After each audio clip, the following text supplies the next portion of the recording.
નમસ્કાર મિત્રો, વિડીયોમાં તમારું સ્વાગત છે। તો મિત્રો, અત્યારે હાલની ખૂબ જ મોટી અને દુઃખદ ખબર સામે મળી રહી છે। ત્યારે મિત્રો તમને જણાવી દઈએ કે તમિલનાડુમાં ગમખ્વાર અકસ્માત, 9ના મોત।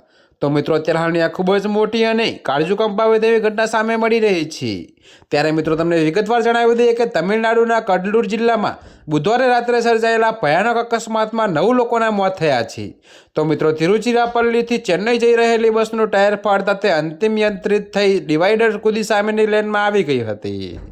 જોકે મિત્રો, અત્યારે હાલની આ ખૂબ જ મોટી અને દુઃખદ ખબર સામે મળી રહી છે।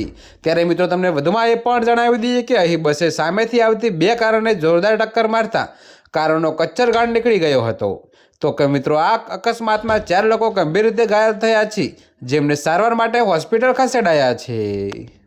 તો મિત્રો, અત્યારે હાલ માટે આટલું જ। મળીશું નવી અપડેટ સાથે। અને જો તમને અમારા વિડીયો પસંદ આવતા હોય તો વિડીયોને લાઇક, કોમેન્ટ, શેર અને અમારી ચેનલને સબસ્ક્રાઈબ કરવાનું ભૂલતા નહીં મિત્રો।